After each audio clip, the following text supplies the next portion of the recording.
ادب المہجر، کل اس کے تعلق سے گفتگو ہو چکی ہے کہ اس کے اولین بانی کون لوگ ہیں اور انہوں نے جو مختلف ادبی انجمنیں قائم کی تھی مختلف سالوں میں، اس کا بھی اشارہ آ چکا ہے، اور ادب مہجری کی جو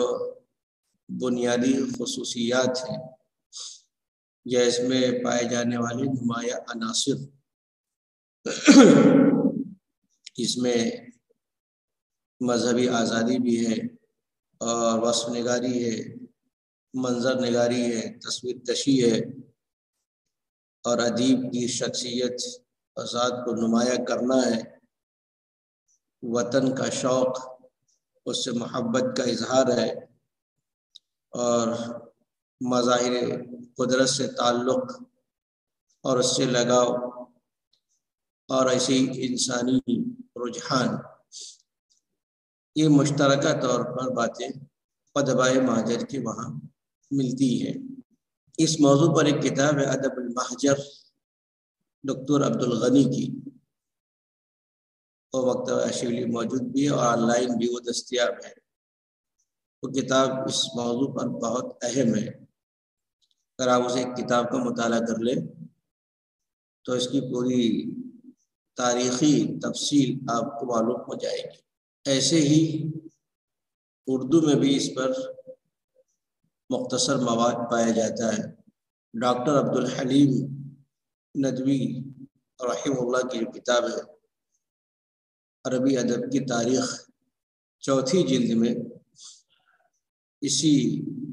ادب کی اسی صنف کو پیش کیا ہے۔ ایسی ڈاکٹر احتشام احمد ندوی کی کتاب بھی ہے، جدید عربی ادب، مختصر کتاب وہ بھی ہے، وہ بھی اب چھپ گئی ہے، تو اس میں بھی ایک اچھا خلاصہ مختلف کتابوں کا پیش کر دیا ہے، جس کی مدد سے آپ ادب مہجری کو سمجھ سکتے ہیں۔ والذین انتقلوا من بلاد العرب الى بلاد الغرب وخاصة الى امریکا من ابناء اللغة العربية في هذا العصر الحديث نشأ فيهم ايضا كتاب وشعراء، کہ وہ لوگ جو عرب ممالک سے ہجرت کر کے مغربی ممالک خاص طور پر امریکہ یعنی شمالی اور جنوبی امریکہ منتقل ہو گئے، عہد جدید میں عربی زبان کے جاننے والوں میں سے، یعنی عرب ممالک میں سے، خاص طور پر اردن، لبنان، شام، ایسے مصر بھی، وہم نشأ فیہم، تو جو لوگ عرب ممالک سے ہجرت کر کے شمالی اور جنوبی امریکہ منتقل ہوئے، تو ایک بڑی تعداد وہ تھی جو کسب معاش کے سلسلے میں اس نے ہجرت کی تھی، تو ان ہجرت کرنے والوں میں کچھ لوگ ایسے بھی ہوئے جن کو زبان و ادب سے بڑی دلچسپی، شغف اور لگاؤ تھا، تو ان لوگوں نے دیگر امور کے ساتھ اپنے اس تعلق اور اب عربی زبان و ادب سے اپنے اس شغف کو باقی رکھا، اور باقی ہی نہیں رکھا بلکہ عربی زبان و ادب میں نئی جہتیں بھی تلاش کی، نئے آفاق تلاش کیے، اور چونکہ ان لوگوں نے براہ راست مغرب میں جو ادبی رجحانات اور تحریکات تھیں، افکار و نظریات تھے، براہ راست اس کا مشاہدہ اور مطالعہ کیا، اور پھر ترجمے کے ذریعے سے بہت سے نئے رجحانات کو عربی زبان و ادب میں منتقل کیا۔ وَهُمْ يُعْرَفُونَ بِأَدَبَاءِ الْمَهْجَرِ، ایسے اہل قلم، ایسے ادیبوں کو ادبائے مہجر کے نام سے جانا جاتا ہے، یعنی جو دیار غیر منتقل ہو گئے، وہاں جا کر قیام اختیار کر لیا لیکن اپنی عربی زبان کو باقی رکھا۔ وَأَكْثَرُهُمْ مِنْ بِلَادِ الشام، اور ان ادیبوں میں اکثریت کا تعلق ملک شام سے تھا، یعنی شامی ادبا ہے۔ اقاموا فی امریکہ و بلدان اوروبا، ان لوگوں نے امریکہ اور یورپ کے دیگر ممالک میں اقامت اختیار کی، ارجنٹائنا ہے، بیلجیم وغیرہ میں۔ حتی نہ وَلَهُمْ مُصَاحَمَةٌ ظَاهِرَةٌ فِي النَّشَاطِ الْأَدَبِيِّ الْعَرَبِيِّ كِتَابَةً وَصَحَافَةً وَنَثْرًا، ان ادیبوں کا عربی ادبی سرگرمیوں میں بڑا حصہ ہے، یعنی عربی زبان و ادب کو ترقی دینے میں اور نئے ادبی اصناف سے روشناس اور متعارف کرانے میں، خاص طور پر تحریر کے ذریعے سے، صحافت اخبار و رسائل کے ذریعے سے اور شاعری کے ذریعے سے۔ تو ان ادیبوں میں نثار بھی ہوئے، صحافی بھی ہوئے اور شعراء بھی، کہ ان لوگوں نے وہاں رہ کر عربی زبان میں اپنے افکار و خیالات کو پیش کیا۔ وَتَأَثَّرَ أُسْلُوبُهُمْ الْأَدَبِيُّ وَقِيَمُهُمْ الْأَدَبِيَّةُ بِالْحَيَاةِ الْغَرْبِيَّةِ، ادبائے مہاجر کا ادبی اسلوب اور ان کی ادبی اقدار اور روایات یہ مغربی زندگی سے متاثر ہو گئی، اور یہ طبعی بات ہے کہ جو جس ماحول میں رہتا ہے، جس اہل زبان کے درمیان رہتا ہے، ان کی زبان سے متاثر ہوتا ہے، اور ان کی زندگی کی جو خط و خال ہے، یا ان کی زندگی جس نہج پر، جس لائن پر گزر رہی ہوتی ہے، اس سے بھی متاثر ہوتا ہے۔ فَخَضَعَتْ أَفْكَارُهُمْ لِتَأْثِيرِهَا، اور مغربی زندگی کے اثر سے یا ان کے افکار مغربی زندگی کے اثرات کے ماتحت ہو گئے، یعنی اس سے متاثر ہوئے۔ جو مغربی زندگی کا رنگ و آہنگ تھا، ان لوگوں نے اختیار کر لیا اور اسی نقطۂ نظر سے اپنی باتوں کو پیش کیا۔ حتی نادى بعضهم بالتحرر من الالتزامات الاساسیہ كذلك في البناء الادبی والشعری، ان کی گویا کہ مرعوبیت مغربی ادب، مغربی زندگی سے کی اثر پذیری کی وجہ سے ان میں سے بعض ادیبوں یا بعض شعراء نے اس بات کی آواز بلند کی کہ ادبی قالب اور ڈھانچے میں، خاص طور پر شعری قالب میں کی جو پابندیاں ہیں اوزان اور قوافی کی، اس سے آزادی حاصل کر لی جائے، یعنی آزادانہ طور پر، جس کو ہم الشعر الحر کہتے ہیں، آزاد شاعری، اس میں ردیف، قافیہ، وزن کی پابندی نہ ہو۔ بنا کہتے ہیں ڈھانچہ، قالب، ساخت، الذي ورثته اللغة العربية بمعاصيها العظيم، جس ادبی اور شعری قالب اور سانچے اور ساخت کی یہ وارث ہوئی تھی عربی زبان اپنے عظیم اور شاندار ماضی سے، یعنی عہد جاہلی سے شعر و شاعری کا جو ایک قالب اور ڈھانچہ بنا ہوا تھا کہ اوزان اور قوافی اور ردیف کے اعتبار سے، اس سے گویا کہ ان لوگوں نے چھٹکارا حاصل کرنے کی کوشش کی۔ فرأوا أن مصايرة الركب المدني الزاحف لا تمكن أبدا إلا بتغيير جذري شامل، ورأوا أي هؤلاء الأدباء المهاجرون، ان ادباء مہاجر کا خیال یہ ہوا، ان لوگوں نے یہ سوچا کہ جو ترقی یافتہ متمدن قافلہ ہے، یعنی مغرب کہ جو قافلہ ترقی کر رہا ہے، آگے بڑا حملہ آور ہے، دیگر ملکوں کو اپنی چپیٹ میں لے رہا ہے، ظاہر کہتے ہیں حملہ آور، آگے بڑھنا، تو ایسے حملہ آور متمدن قافلے کے ساتھ ساتھ چلنا، اس کی رفاقت اختیار کرنا، لا تمکن ابدا، یہ کبھی ممکن نہیں ہو سکتا، یا یہ اسی وقت ممکن ہوگا الا بتغییر، جبکہ اس کے قالب، اس کے ڈھانچے میں وسیع پیمانے پر بنیادی تبدیلی کر دی جائے۔ جزری کہتے ہیں اساسی، بنیادی، شامل، ہماگیر، وسیع، یعنی بڑے پیمانے پر اس کے ڈھانچے کو بدل دیا جائے۔ مراد یہی تھا کہ جو سجا اور قافیے کی پابندی کی جاتی ہے، اس سے آزادی مل جائے، ہم نثر کی طرح گویا کہ اپنی بات کرنا شروع کریں۔ ولكن آراءهم لم تلقى ترحيبا وقبولا من أبناء اللغة العربية وأدبها، لیکن ان کے انشاء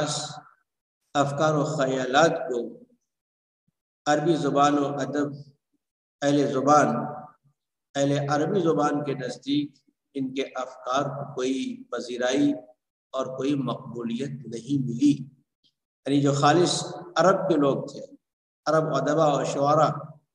اہل زبان، عرب ممالک کے رہنے والے، ان لوگوں نے ان مہاجری ادبا کے افکار کو قبول نہیں کیا. اسی لیے کچھ دن تو ان کو یہ رواج اور ان کا چلن رہا ایک خاص طبقے میں، لیکن بڑے پیمانے پر یا دائمی طور پر اور مستمر انداز میں کہ جو انہوں نے افکار و خیالات پیش کیے تو جاری رہے، یہ چیز ان کو حاصل نہیں ہو سکی. اما حصر وظیفت، تو وہ صاحب کتاب نے یہ نقطہ نظر پیش کیا کہ جو ان کا وہ نعرہ تھا کہ شعر و شاعری کی جو بنیادی پابندیاں ہیں، یعنی اوزان و قوافی، ہم ان سے آزادی حاصل کریں یا خالص مغربی رنگ میں رنگ جائیں، تو ان خیالات اور افکار کو مقبولیت نہیں ملی. لیکن جہاں تک ان کا یہ خیال تھا کہ ادب کا کام کیا ہے، ادب کی ذمہ داری کیا ہے،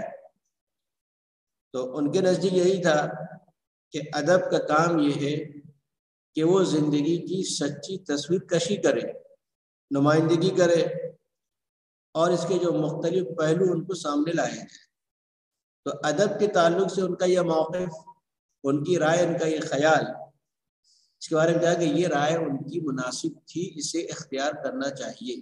کہ ادب کا جو اصل کام ہے زندگی کے خط و خال کو پیش کرنا، زندگی کے مشکلات مسائل کو پیش کرنا، ان کا حل تلاش کرنا، یہ اگر ایک ادیب کا کام ہے کرنا چاہیے. یہ رائے ان کی بڑی اچھی تھی. تو رہی یہ بات کہ ادب کے کام اور اس کے وظیفے کو منحصر کر دیا جائے زندگی کی نمائندگی میں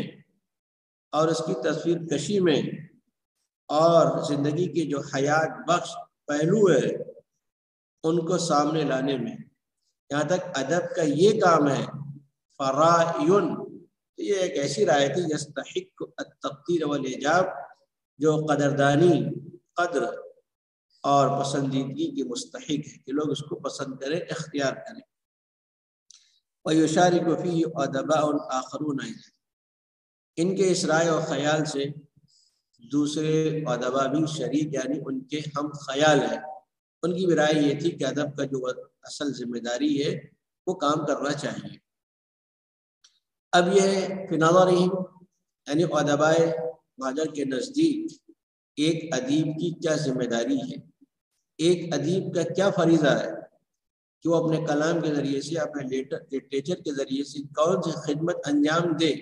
تو يعبر عن ذلك احد الادباء واصفا الكاتب الادیب المطلوب انه هو الكاتب الذي يرى بعين قلبه ما لا يرى كل بشر، الكاتب الذي يعد لنا من كل مشهد من مشاهد الحياة درسا مفيدا. عن ذلك، کہ ادب کے اس کام کی ترجمانی ہے، اس کا باعث کا اس کی نمائندگی ایک ادیب، ایک مطلوبہ ادیب و صاحب قلم کا وصف بیان کرتے ہوئے کہتا ہے. یعنی ایک ادیب نے یہ لکھا میخائیل نعیمہ کہ صاحب قلم کو کس طریقے سے ہونا چاہیے، اس وقت کیسے، کون سے ادیب مطلوب ہے، کیسا ادیب ہونا چاہیے. تو انہوں نے اس ادیب کی تعریف کرتے ہوئے یہ بات کہی کہ هو الکاتب، جو ادیب اس وقت مطلوب ہے وہ لکھنے والا ہے، صاحب قلم ہے، الذی یری، جو اپنی دل کی دونوں آنکھوں سے ان چیزوں کو دیکھ لیتا ہے ما لا یری کل بشر، جس کو ہر انسان دیکھ نہیں سکتا. یعنی ایک حساس طبیعت کا حامل انسان، یعنی وہ تمام باتوں کو محسوس کر لیتا ہے جن باتوں کو ہر انسان دیکھ نہیں سکتا. اپنے تخیل کی بنیاد پر، اپنے شعور، وجدان اور احساس کی بنیاد پر. تو بہت سے مردہ دل بھی ہے، چیزوں سے گزرتے ہیں، ہم کو چیز سمجھ میں نہیں آتی ہے، اور بہت لوگ ایسے ہیں کہ صرف سن لیتے ہیں، پڑھ لیتے ہیں، کوئی چیز دیکھ لیتے ہیں، اس کی تہ تک پہنچ جاتے ہیں، امالہ امالی کو بیان کر دیتے ہیں۔ تو الکاتب ایسا ادیب ہونا چاہیے، ایسا صاحب قلم جو ہمارے لیے زندگی کے ہر واقعے سے ایک مفید درس نکال لیتا ہے، ہمارے سامنے عبرت اور نصیحت پیش کر دیتا ہے۔ بارش ہو رہی کہ ایکسیڈنٹ ہو گیا، کوئی واقعہ پیش آ گیا، اس کو سامنے رکھ کر ہمیں کیا نتیجہ اور سبق ملتا ہے اس کو بیان کرتے ہیں۔ ایسی تاریخی واقعات ہیں، حوادث ہیں، وہ جب پیش آتے ہیں تو ان سے بھی عبرت کا پہلو نکال دیتا ہی ہے۔ واشتہر من ادباء المہجر کتاب، ادباء مہجر میں بہت سے صاحب قلم مشہور و معروف ہوئے ہیں، ان میں استاذ میخائیل نعیمہ ہے۔ فقد عرف المقالات الادبیہ ذات اسلوب صائغ، میخائیل نعیمہ یہ اپنے ان ادبی مقالات میں معروف ہے، ان کا ایک شاندار اسلوب ہے۔ جو ادبی مقالات ایک ایسے انداز اور اسلوب میں لکھے ہیں جو خوشگوار ہے، یعنی بآسانی لوگ اسے قبول کر لیتے ہیں، پسند کرتے ہیں۔ ومن اشہر کتبہ، ان کی مشہور ترین کتابوں میں الغربال ہے، جو ان کے تنقیدی اور ادبی مقالات کا مجموعہ ہے۔ یہ کتاب 1923 میں طبع ہوئی تھی، اور اس پر عباس محمود العقاد کا مقدمہ بھی ہے، اس لیے کہ ان لوگوں کا مکتبہ فکر تھا مدرسۃ الدیوان، تو اس کے اپنے افکار تھے ادب، نقد اور شاعری کے تعلق سے، تو اس کی ترجمانی کرنے والے یہی لوگ تھے۔ ایسی مشہور ترین ادیبوں میں